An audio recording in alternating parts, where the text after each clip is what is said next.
ایک تو جو ہم نے آغاز میں D G I S P R کا ایک رواں سال کا ہی ایک بیان تھا جوڈیشل کمیشن کے حوالے سے. 9 مئی پہ جب ان سے بات ہوئی تو انہوں نے کہا کہ یہ کمیشن پھر تب بنتا ہے ایک تو جب ابہام ہو, لیکن اگر بنے تو پھر وہ اور بھی ساری چیزوں کا احاطہ کرے. 2014 میں جو دھرنا ہوا وہ کس کے ایما پہ ہوا, IMF کو خطوط لکھے گئے تو کیا ہوا, کس سلسلے میں, تمام چیزیں اس میں ہوں. آپ کو کچھ چانس نظر آتا ہے اس گفتگو کے اینڈ تک ہم پوچھ سکتے ہیں کہ جوڈیشل کمیشن کا آپ کا مطالبہ سنا جائے گا؟ Totally agree. اگر واقعی جوڈیشل کمیشن بنانا ہے تو پہلے جو ریسنٹ جو ایونٹس ہیں ان کو انویسٹیگیٹ کرتے ہیں and that start going back. آج میں مولانا صاحب کی ایک اسٹیٹمنٹ دیکھ رہا تھا, انہوں نے کہا جی اگر جنرل فیض کے حوالے سے ہونی چاہیے تو جنرل باجوہ پہ بھی ہونی چاہیے. انہوں نے کہا جی ایک میٹنگ کال کی تھی, میں نے ابھی دیکھا, آئی مائٹ بی رانگ, انہوں نے کہا جی کہ اگر ہماری میٹنگ کال کی گئی تھی اور اس میں جی کہا گیا کہ جی عمران خان کے خلاف تحریک انصاف لانی, اس میں باجوہ صاحب موجود تھے. پھر آپ اس کو 1990 کی دہائی سے شروع کریں جب جب حکومتیں گرائی گئی, یہ سارا کچھ ایک دفعہ ملک کو قوم کو دیکھنے دیں اینڈ لیٹس, اور اس میں 9 مئی اور 26 نومبر لازمی ڈالیں, اور اگر ہم کلپریٹ ہیں ہمیں سزا دیں تاکہ قوم کو بھی پتہ لگے ہم کتنے بڑے دہشت گرد ہیں. But there has to be an evidence. Let's not ہم بجائے ایسے الزام کے چکر میں آپ صرف رگڑنا شروع کر دیں, دیٹ ریلی جسٹیفائڈ. کھوکھر صاحب, یہ جو مولانا صاحب کے ساتھ ریسنٹلی ایک دھوکہ ہوا, انہوں نے 26ویں آئینی ترمیم کے حوالے سے جب قانون سازی کرنی تھی ان کو منانے کے لیے ان کی ہر بات مانی. اب یہ ایک الگ ڈیبیٹ ہے, میرے پاس نہ وقت نہیں کہ اس میں ہم جائیں کہ رجسٹریشن مدارس کی ہے, اس میں اصولی موقف بات آپ کی کیا ہوگی کہ وزارت تعلیم کے انڈر ہے وزارت صنعت. لیکن یہ جو دھوکہ ہوا اس کے بعد کوئی پی ٹی آئی سے مذاکرات کے حوالے سے اعتماد کا ایک فقدان کا ماحول آپ کو نظر آتا ہے, یا آپ سمجھتے ہیں کہ ابھی بھی یہ کوشش کر سکتے ہیں کہ ایک ٹرسٹ بلڈ کریں اپوزیشن کے ساتھ؟ دیکھیں, دھوکہ تو سر دست نظر آ رہا ہے کہ ہوا, لیکن اس میں جو ایک بڑا سوال پیدا ہو گیا ہے کہ آپ نے ان کو جو بھی یقین دہانی کرائی اس کے بعد آپ نے قومی اسمبلی اور سینٹ سے وہ قانون پاس کرایا. اب یہ پارلیمان کی بھی توہین ہے کہ آپ نے وہ قانون تو پاس کرا لیے اور پھر بعد میں جب کہا گیا کہ جناب آپ نے صدر صاحب کو, صدر محترم آپ نے ان قوانین پہ دستخط نہیں کرنے, تو یہ تو پارلیمان کی توہین ہے.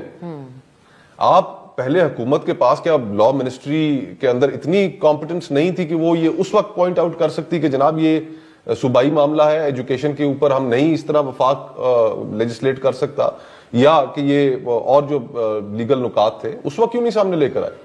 اب جب قانون پاس ہو گیا تو آپ کہتے ہیں پارلیمان کا کیا پاس کیا وہ قانون ہم نہیں مانتے. تو اس میں میرے خیال سے مولانا صاحب کا موقف درست ہے, اور اگر حکومت کے لیے یہ بڑا سیریس چیلنج بن جائے گا اگر یہ مولانا کو راضی نہ کر سکے. اور تحریک انصاف میں اور مولانا میں فرق ہے.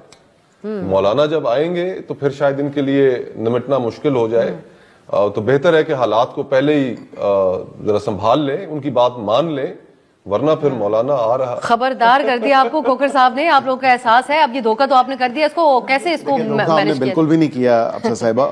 مولانا صاحب نے فراڈ کا لفظ استعمال کیا تھا, میں ذرا بہتر الفاظ کا چناؤ. نہ فراڈ ہوا, نہ دھوکہ ہوا, نہ غلط بیانی ہوئی. میں یہ آن ریکارڈ آپ سے کہہ رہا ہوں. میں یہ ضرور کہوں گا کہ یہ ڈسکشنز ہوئی تھیں, لیکن کیونکہ یہ 2019 میں قانون سازی ہوئی تھی اور اس ٹائم انڈسٹری اور پروڈکشن منسٹری سے لے کے یہ ایجوکیشن میں لایا گیا تھا, جو کہ میرے نزدیک اپروپریٹ اس کی منسٹری اور جگہ وہی ہے. گو کہ ہم نے 1860 کے قانون کے بجائے ہم نے بتایا اس ٹائم بھی بتایا, اور یہ زیر بحث زیر غور آئیں, لیکن آبویسلی وہ ایک پری کنڈیشن تھی 26ویں آئینی ترمیم کے ساتھ جو سارا معاملہ جڑا ہوا تھا. تو پھر آبویسلی ہم مان جائیں گے مولانا صاحب جو آپ لوگ کوشش میرے خیال سے مان جائیں گے. ہماری لیجسلیٹو کمپٹنس جو ہے وہ ICT کی حد تک ہے, دونوں ہاؤسز آف دا پارلیمنٹ کی, اینڈ آف کورس جو ڈیوالو سبجیکٹس ہیں 18ویں ترمیم کے بعد, تو میں سمجھتا ہوں کہ اس کا کوئی نہ کوئی اس میں کوئی تبدیلی کر دی جائے گی, اس کے اندر کوئی ایسی بات کوئی نہ کوئی بیچ کا راستہ نکل آئے گا, اور ہم انگیج کر رہے ہیں ان کے ساتھ. آج تک طاہر القادری صاحب اپنے ساتھ کیے گئے معاہدے لے کر پھر رہے ہیں.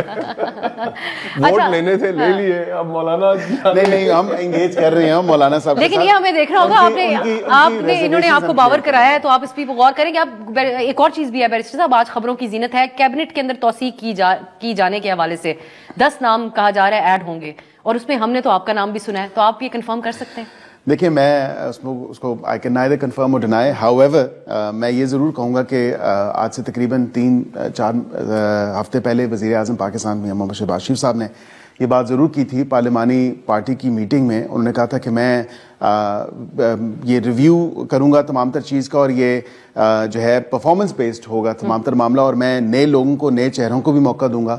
تو اگر وزیر اعظم صاحب موقع دیں گے تو انشاءاللہ ضرور. نئے چہروں کے ساتھ بات ہو رہی ہے, کچھ جو موجودہ وزراء ہیں ان کے پورٹ فولیوز لیے جا سکتے ہیں ان سے, تو اس پہ بھی آپ کچھ کہہ سکتے ہیں؟ دیکھیں اس پہ میں کوئی زیادہ کامنٹ نہیں کر سکتا بیکاز آئی ڈونٹ نو، وہ پرفارمنس بیسڈ ہے اور پرفارمنس ایویلویشن کرائٹیریا جو ہے وہ وزیر اعظم صاحب خود اس کو دیکھیں گے کہ کس کی کیا پرفارمنس رہی ہے، اور نئے لوگوں کو بھی جن کو موقع دینا ہے وہ کیسا پرفارم کرتے رہے ہیں اور کیا ایکسپرٹیز ہیں. تو یہ تمام چیزیں پی ایم کا پروگیٹو ہے اور پی ایم ہی